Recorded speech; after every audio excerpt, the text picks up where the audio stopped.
dit Daniel Riolo. Avant l'Argentine, 2-3 petites infos mercato quand même. Vous dire que Favre à Dortmund, c'est officiel. Et ce soir, on apprend que Philippe Montagnier devient le nouvel entraîneur de Lens. Dommage. Vous vous rappelez qu'il devait prendre le Barça à un moment, il y a des rumeurs. La Sociedad, c'est le Barça qui l'avait placé à la Sociedad pour. On vous rappelle pas ça? Si, ce genre de rumeur, tu sais. On a bien eu la rumeur Maxi Lopez, supervisé par le Barça. Arrête, tu peux pas t'empêcher. La plus belle, c'était Valbuena. Charles Caboret, non, c'était Valbuena, Charles Caboret voulu par Mourinho. C'était celle-là la plus belle. On a même eu son agent, c'est Christophe Hutto, qui nous a avoué que il avait quand même bien placé celle-là. Sinon, au Barça. Donc Philippe Montagnier à Lens, donc deux choses quand même. Donc mauvaise nouvelle pour Lens et bonne nouvelle pour la DTN. Quand même. On attend maintenant celui qui prendra sa place pour former les entraîneurs en France. Et puis sinon, qu'est-ce que j'avais Jean-Louis Garcia n'est plus entraîneur de 3. Bon, il descend. Il va faire quoi Viré. Et puis Sochaux a un nouvel entraîneur. C'est un Espagnol. Je ne sais pas si vous le connaissez. José Manuel Aira. Nouvel entraîneur de Sochaux. Peter Seidler part en Suisse. À Saint-Gall. C'est un gars qui vient de La Corogne. Ancien défenseur central de La Corogne, le nouvel entraîneur de Sochaux. Attention, foot argentin tout de suite. Jingle McCarthy. Celle du bisounours Seyid, quitte à résister aux objurgations des esprits chafouins. La déception un petit peu conjoncturelle de cette non-qualification, c'est que t'aimes pas ce Monico, mais pénalise l'équipe. Là, j'ai tout compris. C'est bien s'il a compris. Nous t'écoutons, tu voulais nous parler de la liste argentine pour la Coupe du Monde. Alors il y a 2 jours, Sampaoli a annoncé sa liste des 23. Alors quand on regarde un petit peu le panorama des sélections sud-américaines, il prend 23. Il avait donné 35 et puis il a donné ses 23 dans une conférence de presse. On y reviendra un peu plus tard. Alors quand on regarde en fait le panorama des sélections sud-américaines, qu'est-ce qu'on a? On a les Uruguayens qui sont toujours aussi solides défensivement, qui ont toujours leur doublette d'attaque magique et puis qui ont plein de nouveaux petits jeunes que vous allez découvrir. Non, plein de nouveaux petits jeunes au milieu que vous allez découvrir. Betancourt, Vecino, Hernandez, qui transforment un petit peu l'identité. Allons doucement là. Il parle de l'Uruguay. Je parle de l'Uruguay là. Je te dis, t'as le bien, mais j'avais envie de voir aussi l'Uruguay. Et on n'a pas. Si tu parles de. On parle on a les Brésiliens qui roulent. Bah non, mais ce qui s'affiche sur l'écran. Qu'est-ce qu'il est chiant. J'ai pas vu l'écran. On a le Brésil qui roule sur le continent depuis que Tite a repris en main l'équipe. On a le Pérou que beaucoup considèrent comme un faire-valoir pour l'équipe de France, mais qui va en surprendre plus d'un avec pas mal de petits joueurs devant, Flores, Cuevas et compagnie, qui vont donner le tournis à la défense des Bleus. Et puis on a la Colombie qu'on a vu battre l'équipe de France avec 2 absents majeurs, Cuadrado et Cardona. Et puis on a l'Argentine, la liste des 23 Argentines. Et quand on voit en fait la liste et quand on voit l'état de la sélection, en fait, c'est à l'image de l'espèce d'ébullition cérébrale qu'il y a dans le cerveau de Sampaoli. T'as vu le 3e gardien, c'est le frère de Giorgio. Arrête un peu de couper pour rien. Ce que je te dis, c'est que on va y revenir en plus précisément. L'état de la sélection argentine, on est dans le flou total. Alors quand on regarde la liste, Daniel, t'as pu la regarder sans te concentrer juste sur Armani. C'est une liste qui est séduisante. Il y a de la solidité derrière. Otamendi avec Fazio, Tagliafico qui est un super bon latéral qui va exploser. T'as de la créativité au milieu avec Banega, Lo Celso, Biglia. Et puis devant, t'as un potentiel offensif de dingue. Des coups de savate. Ouais, mais bon. Devant, t'as un potentiel offensif de dingue. Messi, Agüero, Higuaín, Dybala qui finalement est là, Icardi qui n'est pas là. Est-ce qu'il va essayer de faire jouer Messi et Dybala ensemble? Est-ce que tu crois que ça sera tenté? Je vais y venir. Donc tu vas venir à tout. Bah oui, c'est ma qualité. Sur le papier, il est évident que l'Argentine, donc elle peut prétendre à la gagne. Mais le souci, c'est qu'à l'heure de partir en Russie, quand tu vois le bilan. Tu viens nous dire que l'Argentine peut gagner la Coupe du Monde? Sur le papier. Avec les éliminatoires pourraves qu'ils ont fait là? Moi, j'exclus pas une belle performance de l'Argentine quand t'as Messi dans ton équipe. Moi, j'exclus pas qu'ils battent la France en 8e. Je vais t'expliquer pourquoi l'Argentine peut gagner. Sur le papier, la sélection, elle est belle. Mais quand on regarde dans les faits, sur les 10 matchs que Sampaoli a fait, c'est un gros brouillon. Sur 10 matchs, t'as jamais eu la même composition d'équipe. Il a alterné les systèmes tous plus abracadabrantesques les uns que les autres. Et puis là, t'arrives avec le peu de certitude que tu avais. Sampaoli les a balayés d'un revers de main en conférence de presse. Je pense que l'Argentine, c'est la seule sélection qui va se pointer au mondial sans savoir qui sera son numéro 1 dans les cages. Romero, qui a quand même fait 2 Coupes du Monde, qui a fait les Copa América, il est victime du fait que Armani, le frère de Giorgio, comme Daniel l'appelle, qui jouait en Colombie, qui est un super gardien, soit revenu à River Plate justement pour se faire voir aux yeux du sélectionneur et avoir sa chance en sélection. Donc du coup, on sait plus du tout qui va être dans les bois.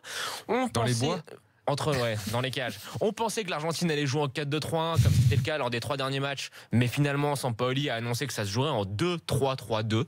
Oui, vous avez bien dit, 2-3-3-2. Et puis donc du coup, il n'y a plus aucune certitude. Alors, quand on regarde comment ça peut s'agencer, l'équipe type, c'est dur de la dégager. Je vais te la donner, je vais essayer de te la donner. Armani dans les cages, tu vas avoir une charnière. Carrément, tu le vois titulaire? Oui, c'est ce qui est possible. Ok, très bien. Surtout vu la saison qu'il a fait à River Plate. Tu vas avoir une charnière Otamendi, Fazio. C'est pas mal. La ligne de 3, donc ça sera Biglia ou Mascherano, mais ça sera plus Biglia s'il s'est remis de sa blessure. Il est un peu cuitasse. Sampaoli veut le faire jouer, il a dit qu'il était une défense à 5 quoi ton truc. C'est-à-dire que le Biglia ou le Mascherano il va descendre, t'auras 3 défenseurs et hop. Dans l'animation, non. T'auras sur les côtés Tagliafico qui est un vrai latéral qui est très bon avec Mercado. C'est donc et puis coupe-figue en français. Ouais. Taille figue. Ouais, c'est ça. Ouais. Dans la ligne de 3 devant des milieux, ça sera Banega en 10 avec 2 ailiers. Donc Di Maria qui va jouer à gauche, qui m'aura un peu chagrin. Et puis sûrement le petit Pavone de Boca qui est en train d'exploser. Et puis devant Messi qui sera associé avec un autre attaquant. Écoute, sur le papier c'est bien, mais quand tu vois le contenu des matchs, ça fait très peur. Mais moi j'ai envie d'y croire. J'ai envie d'y croire parce que quand on regarde un petit peu les joueurs qui composent cette sélection, c'est des joueurs qui arrivent au bout de leur histoire avec la sélection. Higuaín, Agüero, Banega, Di Maria, Mascherano. C'est des joueurs, voilà, c'est leur dernière Coupe du Monde et c'est surtout leur dernière chance de gagner quelque chose avec la sélection. Alors oui, j'ai envie de croire dans cette génération, j'ai envie de croire dans le sens de l'histoire, j'ai envie de croire dans le destin et j'ai surtout envie de croire dans la destinée d'un homme. Parce que s'il y a bien quelque chose que Sampaoli a dit avec lequel tout le monde sera d'accord, c'est que cette sélection, c'est la sélection de Messi. Et si l'Argentine, tu vois, il y a quelque chose qui peut faire qu'elle gagne cette Coupe du Monde, ou du moins qu'elle soit présente dans le dernier carré, et ben c'est quelque chose d'un petit peu irrationnel, d'un petit peu irréel, d'un petit peu impalpable, c'est un petit peu l'ingrédient qui fait que le football est beau et imprévisible. C'est qu'un homme, cet homme qui je pense est le meilleur joueur de l'histoire du football, de l'histoire du football, et ben il peut pas quitter la scène internationale sans avoir fait quelque chose avec sa sélection. Donc c'est pour cette raison que je crois que l'Argentine, soudée autour de Messi, arrivera à faire quelque chose. Il y a pas longtemps. Juste un mot d'Icardi quand même. Icardi, on sait qu'il a des problèmes relationnels avec les autres joueurs dans le vestiaire. Donc à partir de là, Sampaoli ne le prend pas. Mais c'est quoi les problèmes relationnels? Toujours ces histoires de gonzesse là? C'est quand même bizarre ce qu'il a fait. Il a piqué la femme d'un de ses coéquipiers qui est copain avec la majorité des joueurs du vestiaire. Il a fait tatouer la tête des gosses qu'il a adopté, mais bref, c'est une sale histoire. Donc c'est un petit peu compliqué. Et puis surtout quand on regarde, on n'est pas obligé de prendre ça peut arriver qu'un mec qui claque des buts dans tous les sens, qui soit un super attaquant, soit pas en sélection. Et c'est encore plus simple quand t'as Agüero et Higuaín aussi. Faut pas se voiler la face. Higuaín, s'il vient avec 520 kilos, il va venir avec un peu moins quand même. Parce que là, une photo d'Higuaín, il a une charrette sur le but. Attention au comité de défense des sportifs gratuits qui va te reprendre de voler. En fait, Higuaín, il est ultra fit, je t'annonce. Tablette de chocolat, mieux que moi. Il a maigri alors. Mieux que Donald, c'est pas dur. Est-ce que mieux que moi? C'est ça la vraie question. Toi, on voit pas, il y a trop de tatouages, on sait pas ce qu'il y a. Oh, dis rien, on va se foutre à poil, laisse tomber. Le provoque pas. Merci Jonathan. 2-3 infos encore, j'ai reçu ça ce matin, un truc étonnant. L'album de la vente aux enchères du mobilier de la résidence de l'équipe de France de football. À Clairefontaine. Ouais, ils ont vendu les mêmes. Le 10 juin prochain, il y a une vente aux enchères. Il y a des trucs intéressants ou pas? Ah ouais, il y a le billard de l'équipe de France, par exemple. Non, je m'en fous. C'est moche. J'avais raté une super vente, moi, comme ça, de l'ACF, les jetons de poker. Il y avait du crayon aussi, là. Non, attends, je vais te dire ce qu'il y a. Il y a les canapés Chesterfield. Je vais aux enchères où je peux acheter un truc, pas juste pour regarder. L'autre, le crayon. C'était pas cher. Canapé Chesterfield, mousse Bultex, coussin déhoussable, revêtement en cuir, couleur mocha. Ah, mais je le vois où il était en plus, ce canapé. Il la vend là, pam. Combien il le vend? Ils disent pas, puisque c'est après c'est. Il n'y a pas un prix de base, il n'y a pas les chaises noires là que je vois. Il n'y a pas le prix. Paire de fauteuils Richelieu, structure Merisier, finition teint de bois. Ça vaut pas le coup, les gars. Ça vaut pas le coup. Acheter des meubles beaux, ça prend de la valeur en ce moment. Tiens, faut voir un peu là. D'accord, je te file le catalogue. Il y a les lustres, grand lustre, 12 feux. C'est à vendre. C'était pas très beau. Mais comment ça se fait? C'est pourquoi ils mettent tout ça en vente? Alors c'est au profit de la recherche contre le cancer. Donc, ça c'est bien. Ça c'est bien. Voilà, donc plutôt que jeter ça au rebut, ils font une vente aux enchères. Espérons qu'ils redécorent du coup et qu'ils prennent des meubles un peu dans standing un peu plus. Voilà, donc ça c'est marrant, je voulais vous relayer ça. C'est le 10 juin prochain. Voilà. Sinon au niveau des infos du jour, je crois que je vous ai à peu près tout dit. Qu'est-ce que j'avais donc c'est à peu près tout. Si, une petite histoire. Oui, alors Guerrero a été reçu par Infantino, mais ça changera rien. Et la pétition, non, c'est quand même joli. Oui, alors je rappelle que c'est la star péruvienne qui sera pas au mondial puisqu'il s'est fait choper pour prise de cocaïne. Ouais. Donc voilà. Il a été reçu par Infantino aujourd'hui, qui a dit désolé pour toi Coco, mais je peux rien faire. Et lettre conjointe, notamment signée par Hugo Lloris, des joueurs de la FIFPro pour demander sa réintégration. Alors scandale au Pérou, un journal national là-bas a dévoilé que le Parlement a acheté 60 télés et 76 mini-bars pour les députés pendant la Coupe du Monde. Donc voilà, scandale national évidemment. Sauf qu'on a dit non mais en fait c'est parce qu'il y avait des vieilles télés au Parlement qui étaient de 90 qui marchaient plus, donc on voulait changer les télés. Bon en fait tout le monde sait que c'est pour la Coupe du Monde. Donc ils sont forts les députés péruviens, bravo. Donc elle est énorme la table du salon Roger Lemaire qui est mise en vente. C'est quoi comme table? Elle est c'est une table de designer ou c'est une table où est-ce que tu peux mettre ça chez c'est pas beau les gars. Mais elle est énorme la table. Tu peux inviter du monde. L'info, c'est qu'il y a un salon Roger Lemaire. Ah ouais, un salon Roger Lemaire. Attention, quiz, messieurs, dames. C'est parti. Frédéric est là. Frédéric, bonsoir. Bonjour Gilbert, bonjour Daniel. Bonjour. Salut Frédéric. Oh, le quiz, t'aurais pu le faire avec ça, là, les 2 pages là. Joueur passé à Clairefontaine depuis 89. Alors là. Garde-le-moi pour plus tard.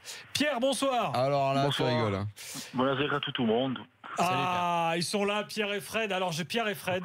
Est-ce que je me trompe si je dis que vous êtes tous les deux des supporters du football corse?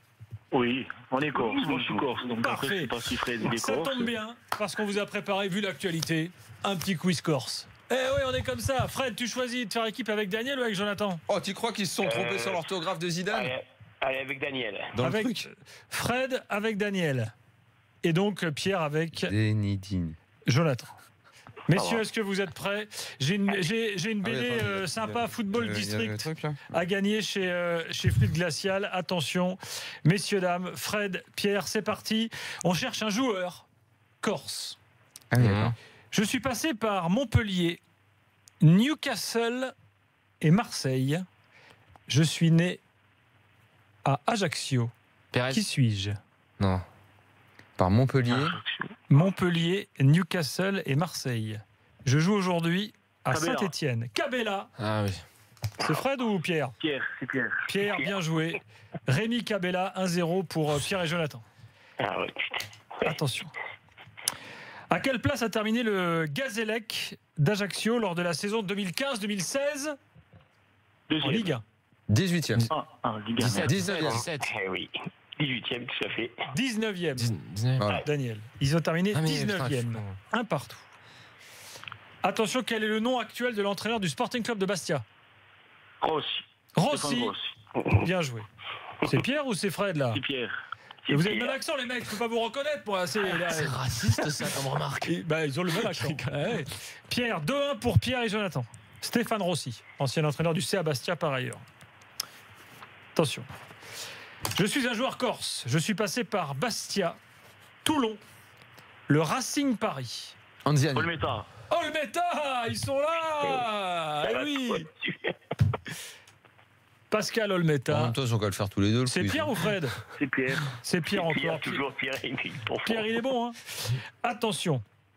Quelle est la nationalité du meilleur buteur de l'histoire de l'AC Ajaccio, François Mpelé? Congolais, Daniel, bien joué. Attention, Fred est avec Daniel, ça fait 3-2. Attention, qu'est-ce que j'ai encore? Non mais là, regarde. Alors là, je dénonce. Que Je dénonce Arthur qui me prépare ce quiz. Le mec, il a réussi à me mettre dans un quiz. Là, t'es dans l'after, mon petit Arthur. Il y avait une question. Quel club corse a atteint la finale de la Coupe de l'UEFA? J'ose même pas la poser. C'est un scandale, je déchire. Immédiatement ça. Non mais franchement. Attention. 3-2, le suspense est total, messieurs. Je vais maintenant vous remémorer quelques matchs célèbres, ou pas, ou pas, des clubs corses.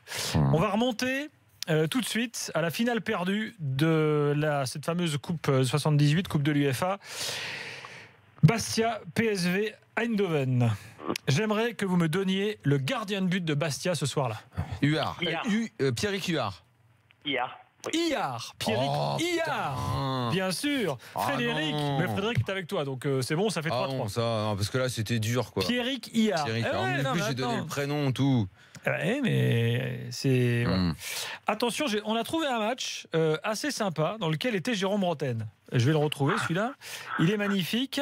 4 novembre 2012. Lyon-Bastia. Victoire de Lyon 5-2. Je répète, victoire de Lyon 5-2. Je veux que vous me citiez un joueur. En quelle année? 2012. 2012. Un joueur titulaire ce soir-là qui joue aujourd'hui à l'Olympique de Marseille. Thauvin, bien joué Daniel. Oui. Évidemment. Nous en sommes donc à 4-3. Je précise que Jérôme Bretagne a marqué ce soir-là. Hein. Comme quoi, tout arrive. Attention, 4 novembre. Ah non, celui-là c'est le même. Pardon, excusez-moi. J'ai interverti. 4-3, le suspense est total. Il reste 2 questions, messieurs. Nous sommes le 11 janvier 2014. AC Ajaccio, Paris Saint-Germain. AC Ajaccio, Paris Saint-Germain. Le PSG gagne 2-1 en Corse. Qui est le gardien de but de l'ACA ce soir-là? Ochoa. Ochoa, bien ouais. C'est Fred ou Pierre? C'est moi. C'est toi. C'est Fred ou Pierre? C'est moi. Pierre. Non, c'est Pierre. Et Pierre, on est ensemble, ça va. Ah oui, Vous êtes ensemble. 4-4. Tout va se jouer maintenant sur cette dernière question, messieurs, dames. Vous êtes pas mal, hein, Fred et Pierre. Franchement, sur le foot corse. Ouais, là, on va se la jouer eux, la dernière. vous voulez comme ça? Oui, ça va, allez. Allez, Fred et Pierre. Sauf que Pierre, il est meilleur que l'autre. Ça se joue entre vous. Du coup, peut-être pas quand même. Messieurs, attention, s'il vous plaît. J'aurais pas dû dire ça en fait. J'aimerais que vous me citiez tout de suite, lors de la finale de la Coupe de l'UEFA 1978, nous sommes le 9 mai 1978, j'aimerais que vous me citiez le seul joueur de l'équipe ce soir-là, né en Corse et pourtant marocain. Crimo. Eric Crimo. Tout à fait. Je crois que tu jouais pas, toi. Ah oui, merde. Bon, autre question, vu que Daniel ne jouait pas. Merci Daniel d'avoir pourri le quiz. Ah, j'ai oublié. Attention, c'était évidemment Merci. Eric Crimo, né en Corse, mais marocain. Ah, bien sûr. Attention, finale de la Coupe Intertoto. Et oui, Bastia a gagné la Coupe Intertoto. C'était en 97 contre Halmstad, club suédois, grâce à un but d'un joueur bastiais à l'extérieur, un joueur qui a joué un petit moment à Bastia. Est-ce que vous vous souvenez de son nom, Frédéric et Pierre? By Prince, non? Non, c'est pas Prince. On peut jouer, nous? C'est un joueur guinéen. Faye. Non. Souma, Camara. Souma. Morlaï Et Souma. que je joue à Valenciennes aussi. Exactement. C'est Pierre ou Fred? Non, c'est Fred. C'est Pierre. Ah Bah, oui, Pierre, c'est toujours Pierre. tu l'emportes. Pierre, bravo. Bravo, Pierre. Fred, Bravo, il est venu Pierre. pour dormir à la radio. Non, mais il a été bon, Fred. Il a été bon. On n'a pas fait Football grand-chose non District, plus, hein. on l'envoie à Pierre. Un t-shirt de l'after pour Frédéric. Bravo, les gars. Voilà. Tout le monde gagne, c'est l'école des Voilà, fans Corse, ici. il se passe quand même des Je trucs te le rends le positifs, truc des des finales ventes Coupe aux d'Europe enchères et ou tout. pas? C'est génial. C'est fini pour ce soir. L'after sera là demain soir, juste après le barrage entre la CA et Toulouse, bien sûr. Bonne nuit à tous et à demain.